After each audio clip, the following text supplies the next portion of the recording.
I want to start by telling you a little about myself. So I come from a family business. Grew up in it. My dad and my grandfather, they did it. And there was a lot of things going on in that family business. Anyone family business?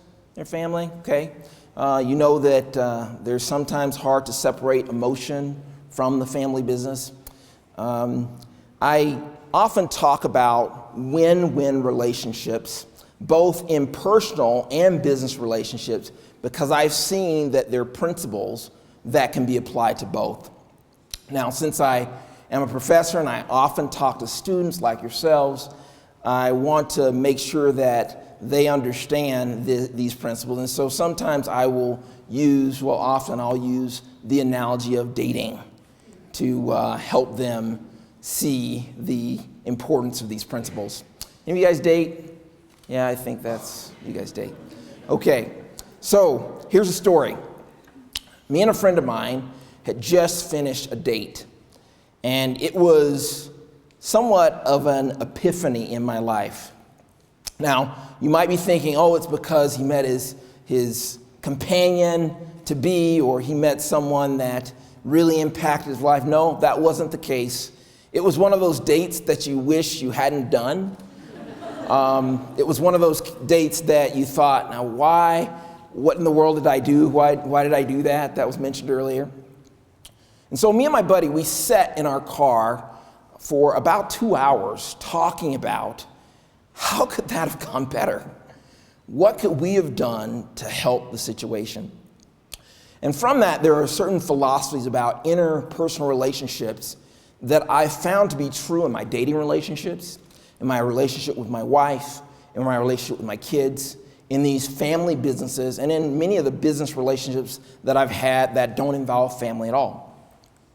And so there are certain principles that I want to emphasize. There are several, but I want to emphasize for today, really.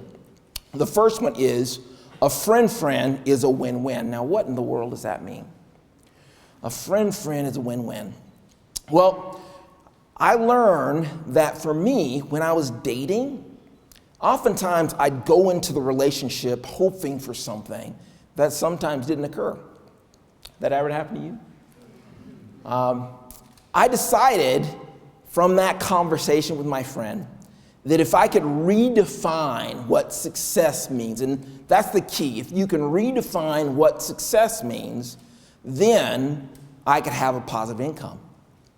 And so I started to redefine success in my dating relationships, and success became that if I can have a friend after that date, then I've had a win. Now, I need to say here, I'm not perfect at these principles.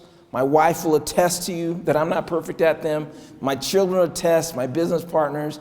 But I've learned that if I can recognize them, then I can win. And not only I can win, but hopefully it's set up so that the other person I have the relationship with can win also.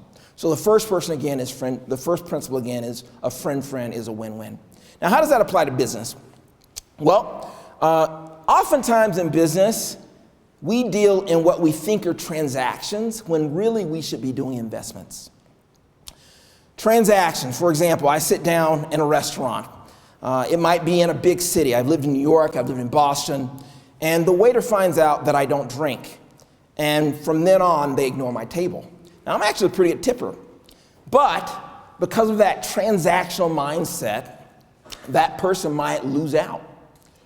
Sometimes in business, we only think of transactions in terms of what that person can do for me. And so I'm inviting you to think beyond that in your business, in your personal relationships, in your everyday relationships. And I think you'll find that if you invest, that over time, the relationships that you think are just transactional can truly be endowments, perpetually giving off good. Sometimes my students think that if they don't get an A in my class, that the transaction is over. But I'm here to tell you that I have a great mentor. I took her class. I didn't get an A, but she has continued to be a reference for me, a friend for me, a mentor for me. And so I invite you to think beyond transactions and think about investments. The next principle, try not to burn bridges, but build them. In our dating relationships, sometimes we will, when things don't go our way, have the inclination to burn a bridge. Has that happen to you? Or maybe not you, maybe a friend, right? I had a young man that I worked with at church who was somewhat notorious for starting relationships really well, serving the person he was starting a relationship with, interacting, doing cute things, but eventually when the relationship didn't work out, he would try to burn a bridge. That sometimes resulted in things on social media, and short of a restraining order, he would eventually be asked to leave that person alone. Again, not you, but maybe a friend that you know that sometimes burn bridges when things don't go well. This sometimes happens in marriage when you don't get what you want.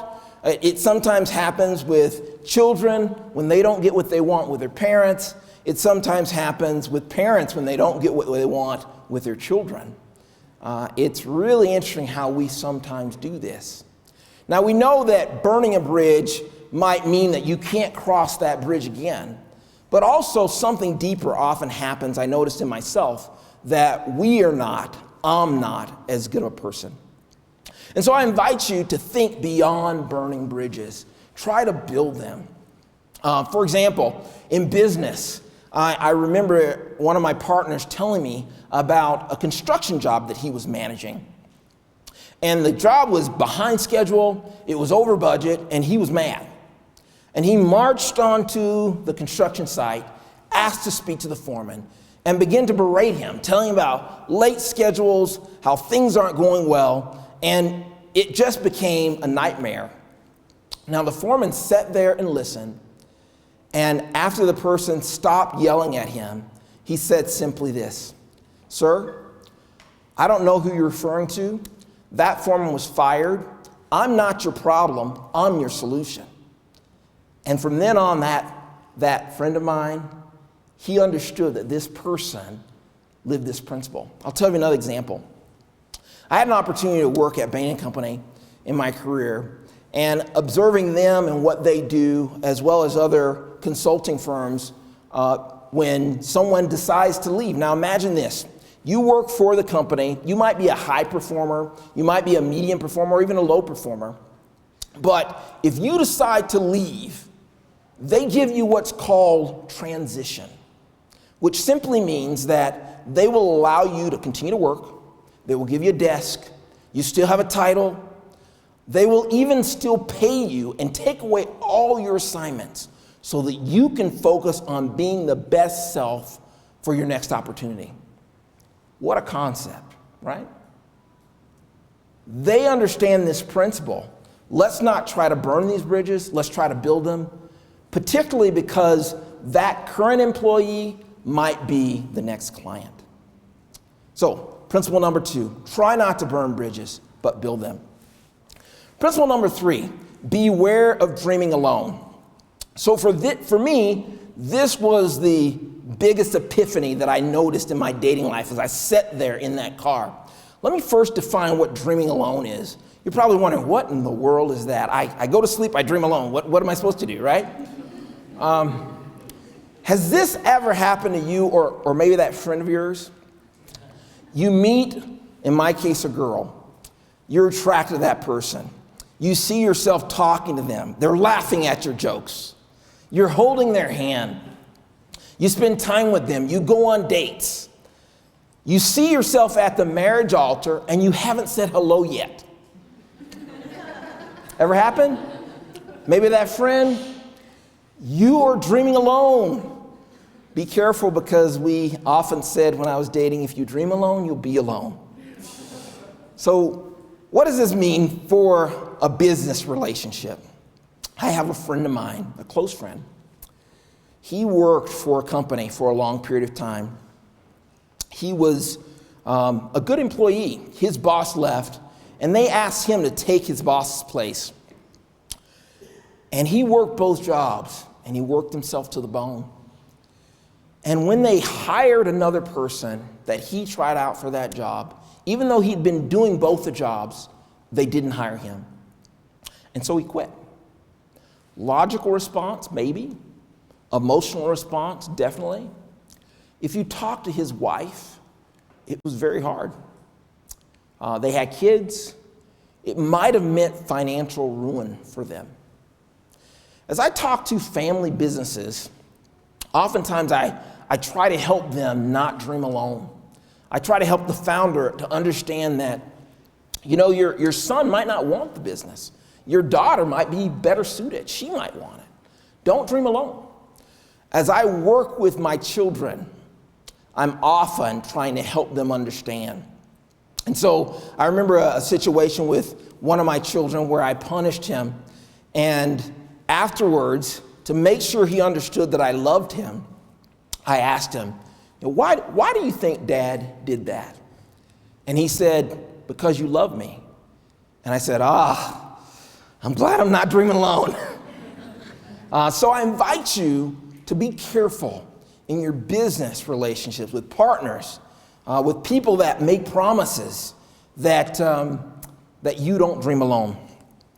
There are other principles that I'd invite you to be aware of. One is scorekeeping. The other is, and you know what that is, doing this for that. Another is producer versus consumer. Are you a producer in your relationship of positive experiences, or do you just consume the energy in your relationships? The last one is one of my favorites, least common denominator-itis. Is that you? Maybe that friend? Which simply means that there's some character trait. It might be anger. It might be being late. It might be overspending. That instead of rising to a higher level of excellence in your relationship, you seek to bring the other person, company, family member down. Be careful. The last one I'd like to end on is, where's the love? So, going back to dating. When I was dating, I remember having this long list of things that I wanted, I thought, from my next companion. I remember sharing with that mentor I told you about that I didn't get that A in, and saying to her, well, I'd love for the person to have this kind of career, be this tall, be able to play basketball, love sports, has long hair, et cetera, et cetera, et cetera. And after sharing my list, again, maybe this is not you, maybe this is your friend, she said to me, so Mark, where's love on that list? I said, I might want to add that one. And when I actually found the person who ended up being my wife, she didn't have most of those things. And I am blessed because of it. And so I invite you to ask yourself in your relationships with your children, with your parents, where's the love? Is it front and center? In your business relationships, it's a similar principle. I've worked with companies around the world, literally around the world. Some of the largest companies that you've heard of, some of the largest events. I've worked also with really small companies. One common thing that I've noticed is that the people that I work with, they know if I'm just there to earn a paycheck or if I'm just there to help them. Where's the love? Where is the love? I know when I work with my students, I try really hard to push them, but I also try really hard to let them know I'm there for them and to love them. And so, in the end, I'd like to challenge you. I'd like to challenge you because in our relationships, whether they're in business, with our family members, with our children, with our brothers, with our siblings, with our parents, there might be these splinters that will cause our heart not to truly be whole. I invite you to think about some of the principles that maybe I have shared with you and go and heal those relationships. Relationships are what we live for. They're what is that makes life worth living. They can be deep. They can be rich. They can inspire us. I wish you all the success in the world, and I say to you, God bless. Thank you.